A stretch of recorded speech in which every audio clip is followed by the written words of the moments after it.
Alors, par rapport à ce qui a été dit ce matin, je m'appuierai beaucoup sur les interventions de John Bryson et de Jean-Michel de Crolly. Ça fera gagner un petit peu de temps et puis ça évitera les redites.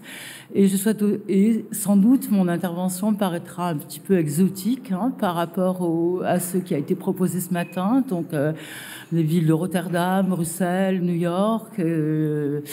Là, donc, on va dans le grand sud de l'Europe, et j'aborderai la question donc de cette relation particulière du productif à la ville à partir de l'exemple napolitain.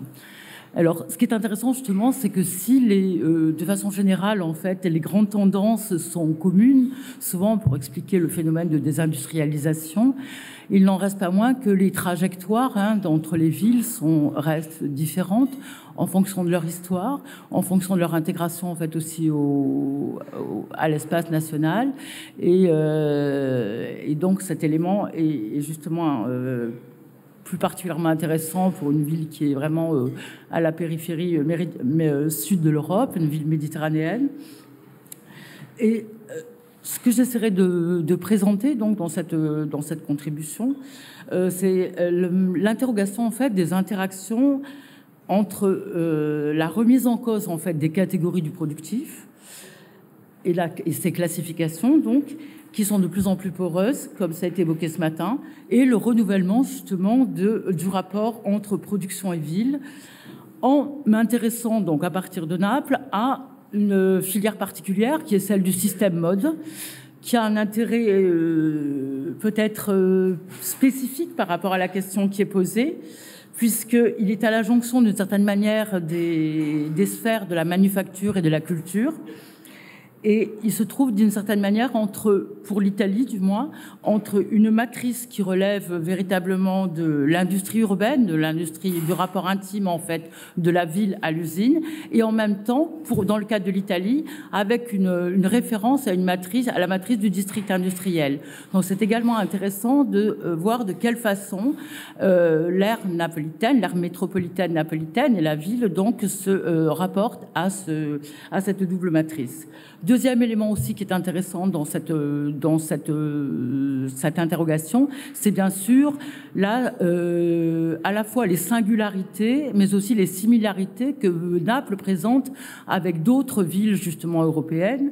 Alors similarités sur lesquelles on reviendra, mais en même temps singularité dans la mesure où, comme je l'ai dit, c'est une ville qui fait partie de la périphérie de l'Europe, puisqu'elle appartient en fait à une région, la région de Mezzogiorno, qui est en lui-même donc considérée comme socialement, économiquement donc à la traîne de l'Europe dans son ensemble.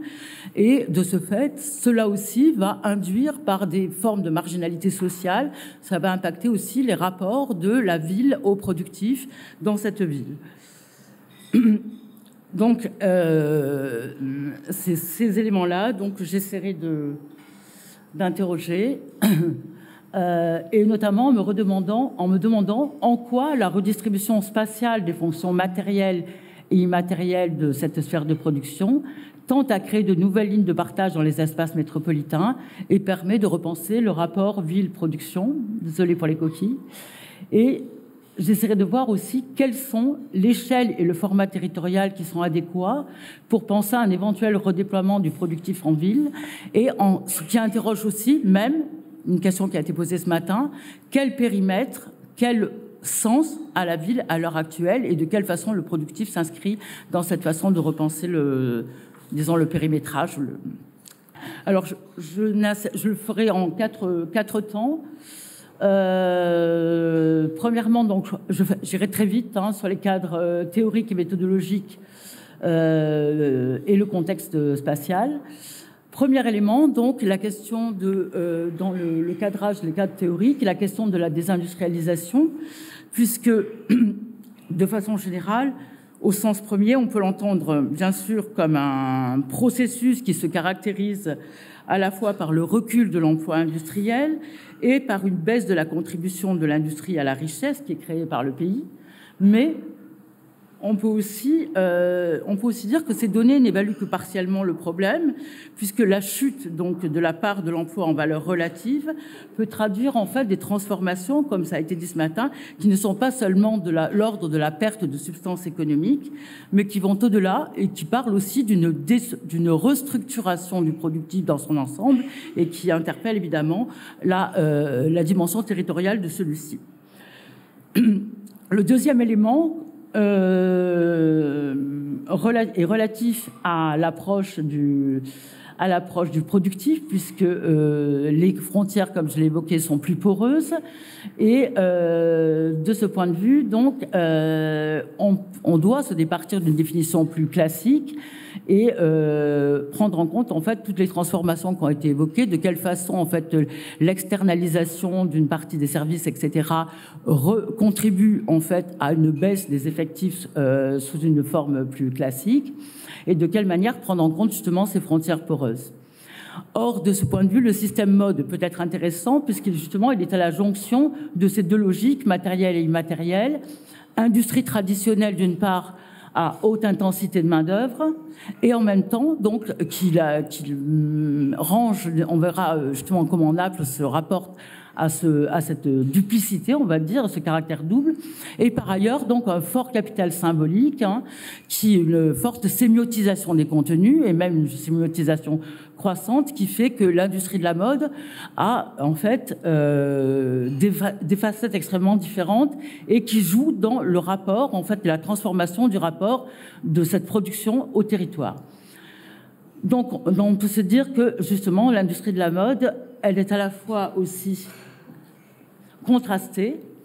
J'ai repris ici un exemple qui est extrait du livre de Roberto Saviano, Gomorra, et qui montre justement, en fait, l'opposition entre ce secteur qui est sous les feux des projecteurs, sous les projecteurs, très médiatisé, etc., par rapport justement au sous-bois de cette industrie, que l'on retrouve justement, là c'est le cas de Naples, dans une petite commune de la banlieue, à Arzano, où justement il y a une rupture totale en fait entre les deux aspects.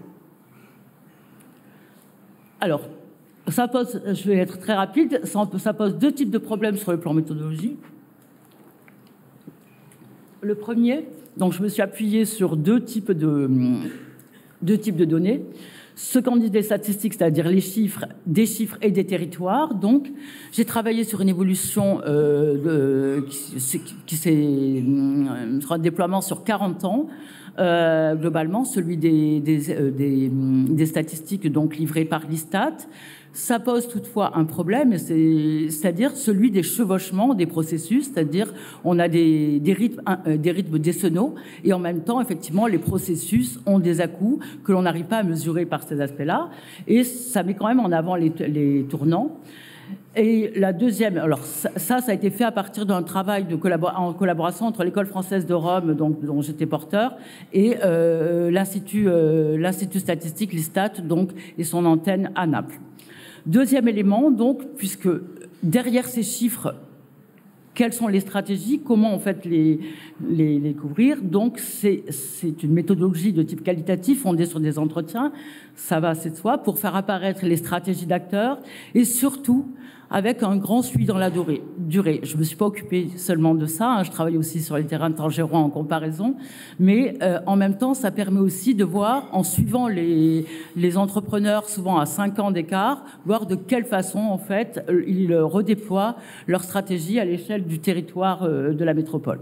Ce qui nous permet, en fait, de poser aussi la question des échelles, et qui va nous interroger aussi en fin de présentation, c'est-à-dire, je vais travailler, finalement, les choses que j'exposerai sont vues à plusieurs échelles. Celle des quartiers populaires du centre historique, je commencerai par là, parce que c'est le berceau historique, en fait, de cette production. La commune de Naples, la province de Naples, c'est-à-dire l'aire métropolitaine actuelle, et la région Campanie, mais évidemment en me centrant sur la dimension de la commune. Donc, ce que nous livre en fait entre 1951 et 2011 les statistiques, c'est évidemment, comme vous pouvez le voir, une chute très forte au niveau de la région de des emplois en fait du système mode par sous-branche. Donc une chute très forte, on voit en fait une montée jusqu'aux années 81 et puis un lent déclin et un décrochement qui se fait très nettement sentir entre 2000 et 2011. Deuxième élément aussi qui nous intéressera à l'intérieur, c'est la part entre la région proprement dite, en jaune, la commune ou l'aire métropolitaine de Naples et la province qui est maintenant la Città métropolitaine de Naples, et enfin donc la commune elle-même, donc qui constitue le cœur historique de le berceau, disons, de cette industrie. Bon, je n'insiste pas sur là-dessus. Alors, qu'est-ce qu'on observe? Donc, de façon générale, un effacement, donc dans tous ces, si l'on reprend les schémas précédents, un effacement de la commune-centre dans les effectifs régionaux, puisque son poids passe de 34,7 à 12,2, au profit d'un desserrement et d'un déploiement de l'industrie vers la banlieue dans les années 81-2001 et vers les deux provinces de l'arrière-pays qui sont limitrophes avec d'autres régions. Deuxième aspect important, c'est un processus régulier, disons, de concentration territoriale du système de la mode autour d'espaces qui sont, à partir des années 90, labellisés comme districts industriels, donc à la périphérie. Alors, il y en a à l'intérieur de la province de Naples, il y en a 2, et à l'extérieur, donc dans l'arrière-pays, toujours en compagnie. Et enfin, un effondrement des effectifs généraux dans la période intercensitaire, qui a touché tous les espaces de production, mais avec une intensité variable. Et c'est là-dessus que je m'interrogerai pour aborder mieux les rapports à la ville dans la dernière partie. Alors, par rapport à ça, justement, je repartirai des années 90, en fait, pour aborder 3 éléments. D'abord, l'ancrage historique, en fait, de cette industrie, les ressources donc du territoire à partir donc des réseaux et également les formes de dépendance qui vont impacter beaucoup justement l'évolution de ce secteur. Alors cet ancrage historique, on peut le voir justement. Alors, il est lié à un phénomène important, c'est-à-dire, en gros, l'industrie de la mode, et notamment celle du cuir, qui fait la spécificité napolitaine, est très liée largement à la présence de la cour dans une ville qui était capitale jusqu'à l'unification italienne, donc justement jusqu'en 1860, plus ou moins, et qui, de ce fait, a été vraiment très liée à cette évolution de la capitale. Et ce qui est intéressant, c'est que malgré les différences, malgré les évolutions, en 91 encore, on voit très nettement la très forte concentration, les limites bleues sont celles du centre historique, la très forte concentration de cette industrie donc dans le cœur de Naples, selon un axe plutôt sud-nord, en partant du centre, et une très forte densité justement des entreprises au sein de ce centre historique, qui correspond aussi à des quartiers populaires très fortement touchés par le chômage. Je reviendrai après. Ça, c'est un premier élément. Le deuxième élément, par rapport à ça, donc, avec c'est que cette industrie a fortement marqué aussi l'identité des quartiers. C'est-à-dire, en gros, on a une spécialisation non seulement au niveau du centre historique, dans le travail du cuir, mais également dans des quartiers, c'est-à-dire certains sont spécialisés dans le gant, la sanita, d'autres sont spécialisés dans la chaussure, donc d'autres dans la maroquinerie, et ça fait vraiment partie justement de cette dimension donc des quartiers du centre historique. Donc ça pose en fait aussi évidemment une question intéressante, c'est-à-dire pourquoi ces entreprises sont-elles installées en fait dans des espaces urbains complètement impraticables, avec des locaux qui sont absolument pas adaptés? Quels sont en fait les ressorts justement de cette intimité entre le productif, cette production et la ville? Donc là, on a deux éléments, c'est-à-dire tout d'abord les ateliers de maroquinerie dans les quartiers espagnols en 91. On voit à quel point donc ils sont quand même nombreux dans le quartier, qui est quand même un quartier de petite taille. Il en reste à l'heure actuelle, il en reste 5, d'accord? Il y en avait à peu près 60 à la fin des années 80. Et ce qui est intéressant, c'est qu'en fait, cette industrie, sous forme semi-artisanale, en fait, est fondée sur la décentralisation productive, c'est-à-dire que globalement, les entreprises mères redistribuent une partie du travail, donc soit aux travailleurs à domicile, très important dans le gant et un peu dans la chaussure, et aussi à des petites entreprises qui vont prendre en charge une partie de la réalisation du produit, comme les empennes des chaussures, etc. Donc il y a véritablement un très grand fractionnement entre les entreprises mères et ça, c'est une seule entreprise sur la photo de gauche. C'est une seule entreprise qui distribue en fait le travail à plusieurs ateliers au sein des quartiers espagnols. Donc c'est un aspect extrêmement important. Et tous les quartiers en fait sont comparés à des usines sans mur, puisqu'il y a un va-et-vient constant en fait des marchandises au sein de ces quartiers qui permettent en fait qui donnent aussi vie à l'ensemble de ces quartiers. Toutefois, le deuxième élément important aussi, c'est évidemment pourquoi ce quartier fait... Donc, alors ça fait partie des réseaux qu'on va dire horizontaux, hein, pour reprendre ce que j'ai dit préalablement. Hein. Tradition du travail du cuir, décentralisation productive, externalisation des phases de production, et on va voir pourquoi quelles sont les ressources du quartier pour ces PME et en quoi ces PME sont aussi une ressource sur le quartier. Pour le quartier, j'irai très vite, hein, je veux pas passer tout mon temps là-dessus. Mais ce qui est intéressant, c'est de voir de quelle façon, justement, c'est une ressource pour les territoires. Alors, une ressource pour quelle raison? Là, on voit, c'est un atelier du Gans, c'est dans un appartement au 5e étage, dans un quartier de la Sanita. On voit à quel point ça peut être extrêmement pratique de travailler justement dans ces conditions, même si le travail à domicile est important. Mais alors, c'est une ressource tout simplement du point de vue, et ça c'est le premier élément qui était avancé pendant jusqu'au début des années 2000, c'est le recrutement de la main-d'œuvre. Ça, c'est le premier élément qui est avancé. Tout simplement pourquoi?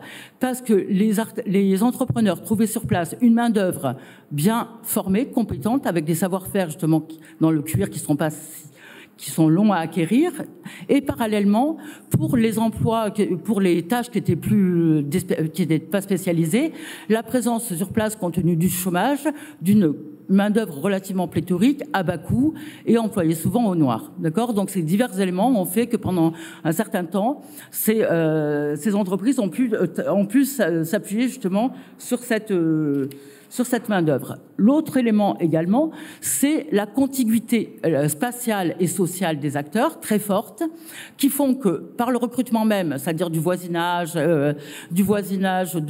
familial, etc., les entrepreneurs peuvent en fait être sûrs peuvent s'assurer la fiabilité en fait de leurs ouvriers. Et en même temps, en fait, avoir une forme de flexibilité importante.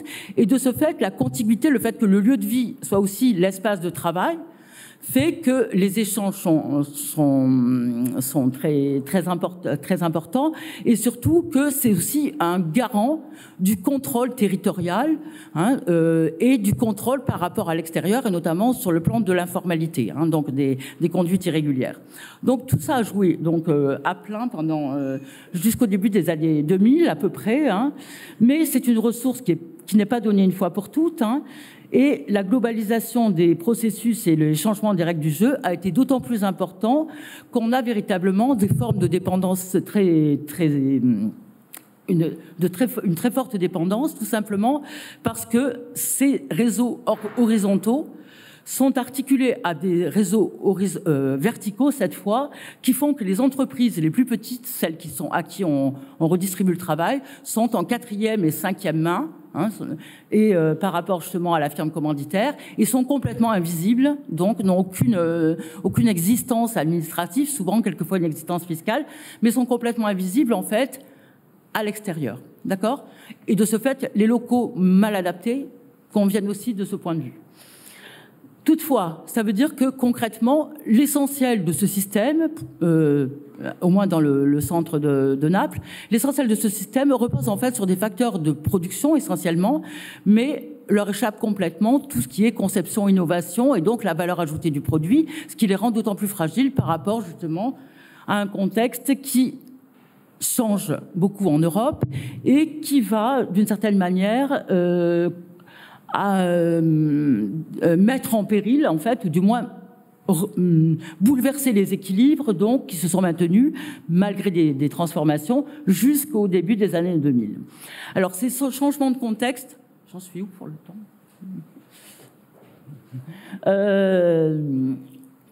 Donc, ce sont des systèmes fragiles, ni clos, ni immobiles, et avec des mutations rapides en fait du contexte mondial, donc la libéralisation des marchés dans les années 2000, l'adhésion de la Chine à l'OMC en 2001, la concurrence des pays à bas coût de main-d'œuvre, puisque comme on l'a vu, comme cela repose essentiellement aussi sur une main-d'œuvre qui est à plus bas coût qu'ailleurs en Italie, c'est aussi un facteur de fragilité.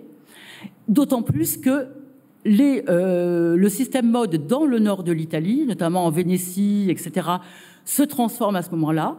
Et les entreprises commanditaires ne redistribuent plus forcément le travail au sud italien, mais à l'extérieur, en Roumanie ou plus loin, en Tunisie, etc.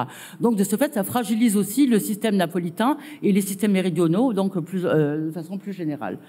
Autre élément aussi, au niveau national, c'est au cours des années 90, la perte des avantages comparatifs qui faisait que les entreprises du Sud avaient une compensation par rapport à leur faible productivité, et ce qui a justement mis en péril donc ces entreprises. Alors ça, c'est un des éléments. Le deuxième élément, excusez-moi, c'est la question de la transformation des politiques urbaines, qui va être donc l'autre, et la compétition donc avec de nouveaux usages. Ceci aussi se fait en plusieurs temps. C'est-à-dire que cette mise aux normes commence en fait dans les années 90 avec un changement municipal, c'est vrai, qui a été important. Et en 93, c'est le G7 à Naples. En 95, le centre historique de Naples est reconnu comme patrimoine mondial de l'humanité par l'UNESCO. Le trafic commence à être limité. On a une piétonisation d'une partie du centre historique. Et bien que le programme urbain essaie de revitaliser et de garder une partie des emplois du secteur productif, et notamment de la mode, dans les quartiers populaires, justement, où le chômage sévit plus durement, ça ne fonctionne pas très bien. Et en fait, il y a effectivement un éloignement des entreprises parce qu'elles ne peuvent plus tout simplement circuler au sein de ce centre. L'autre aspect, c'est que progressivement, on a, et surtout dans les années 2000, une redéfinition des légitimités spatiales à la fois des habitants et des activités dans le centre historique qui font que, justement, ces activités ne sont plus bienvenues pour les nuisances donc qu'elles semblent occasionner, le trafic donc le trafic non voulu en fait dans les ruelles, etc. Donc ça, c'est le premier élément. Et à partir des années 2000, avec des à-coups, mais surtout, alors il y a eu le problème de la crise des ordures en 2008, mais c'est surtout à partir des années 2010-2011 qu'il y a un véritable décollage sur le plan du tourisme à Naples, avec une augmentation donc très forte, plus 91% des présences touristiques depuis 92, donc c'est-à-dire presque multiplié par 2, et avec une multiplication donc du nombre de BNB et de Airbnb surtout dans le centre historique. Donc tous ces éléments vont faire que précisément ça va impacter très durement très durement donc le centre de Naples et les acteurs de ces systèmes productifs. Donc comment ça se traduit d'une certaine manière quelles sont les stratégies des entreprises par rapport à ces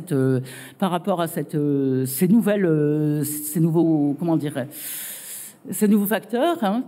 Alors premièrement, le premier élément, ça va être la montée en gamme et la diversification pour une partie des entreprises les plus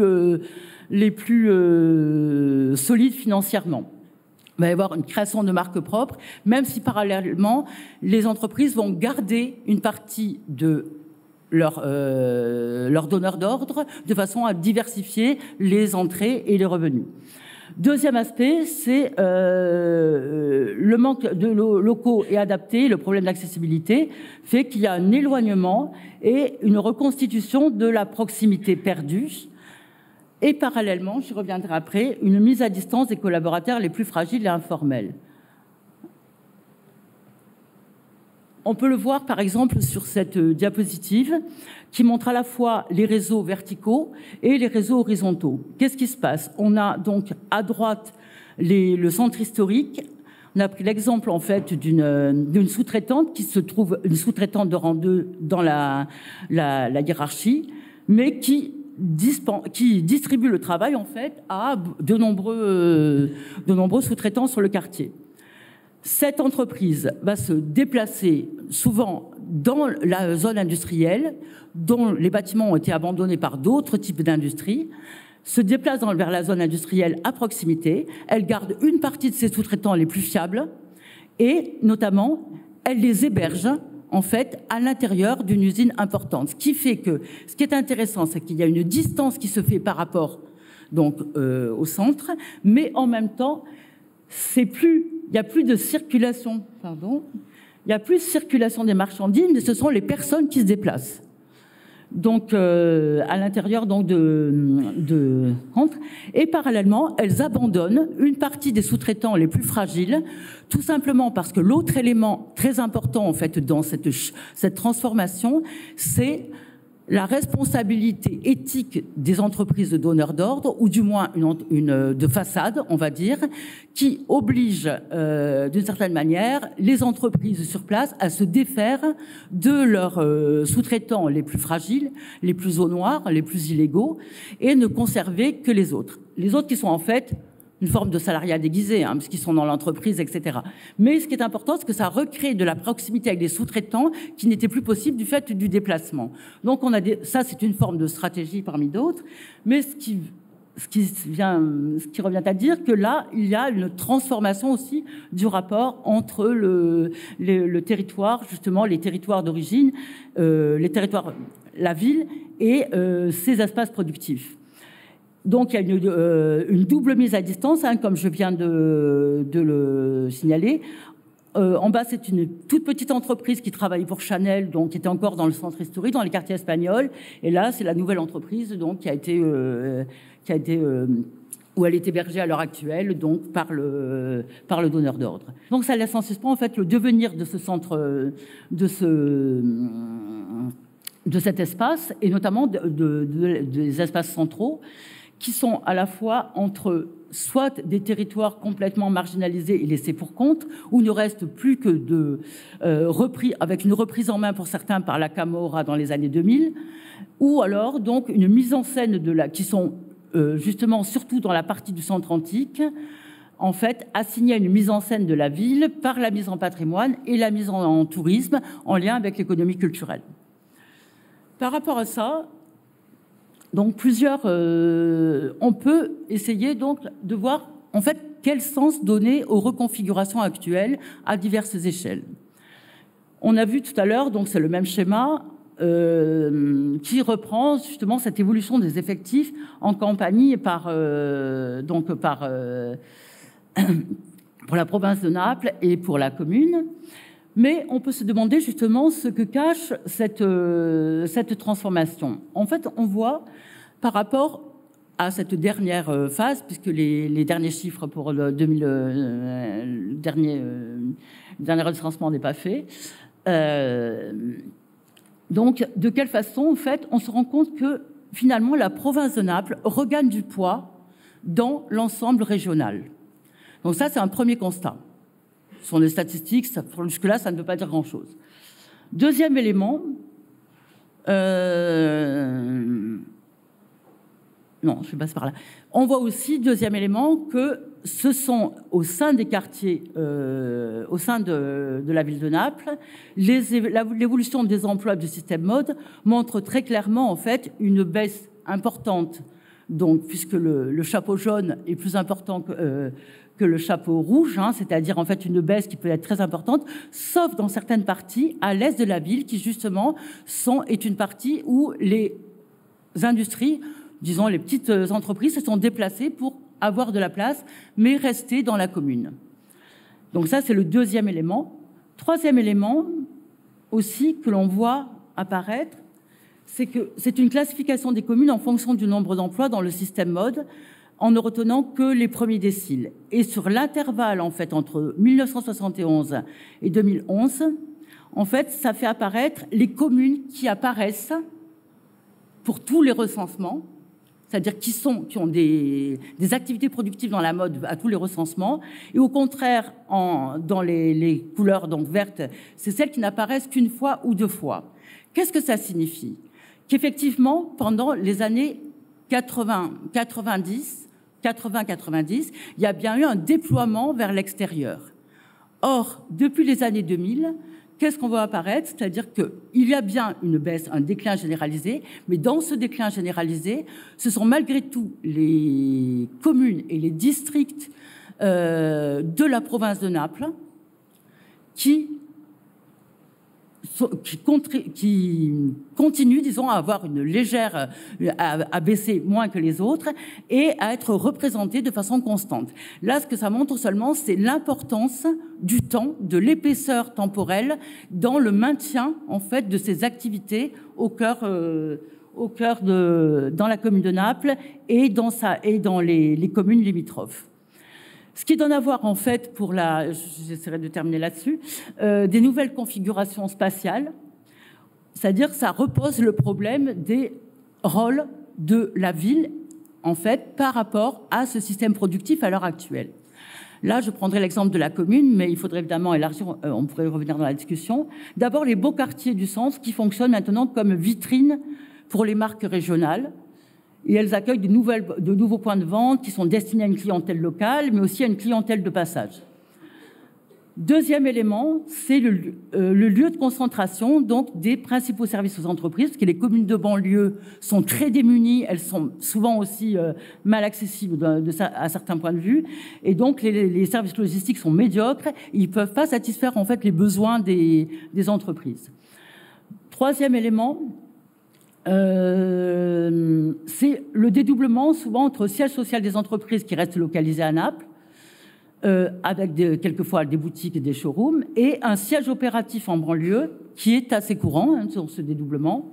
Et enfin, troisième aspect, et c'est pour ça que le démarrage était important, c'est comment le berceau historique en fait de la production, qui est garante de traditions qui sont plusieurs fois séculaires, est en fait un label d'authenticité pour le marketing des entreprises qui ont pu résister et qui se sont redéployées à l'échelle de l'agglomération. Donc, ils sont porteurs donc d'un capital symbolique, etc. Donc, ces éléments-là font que, plutôt qu'une disjonction entre fonction d'exécution et fonction noble du système mode, on a une réarticulation des stratégies à différentes échelles.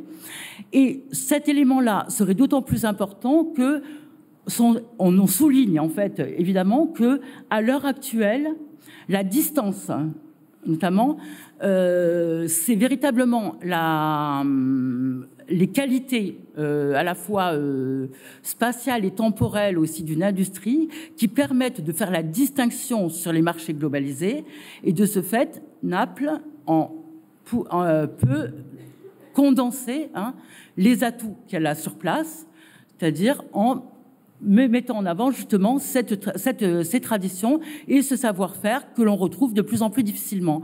Le seul problème est que, et je conclurai là-dessus, pour reprendre ce qu'a dit donc notre collègue ce matin, c'est que précisément il y a un décalage entre la perception qu'en ont les entreprises de la mode, celles qui sont restées justement et qui sont performantes aujourd'hui, et la vision qu'en ont, l'image qu'en ont en fait les responsables politiques, et qui fait qu'à l'heure actuelle, là, ces entreprises, ce tissu industriel est vu comme complètement, disons, dépassé, obsolète, lié au travail au noir, et donc absolument pas dans tendance, on va dire, pour le dire familièrement, alors que précisément, par exemple, il faudrait créer des écoles pour permettre les travailleuses dans le gant, elles ont 70 ans, 80 ans.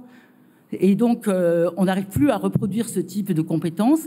Et le problème principal vient du fait que cet aspect-là n'est pas pris en compte, du fait d'une image complètement dépassée, en fait, du productif par les politiques à l'heure actuelle.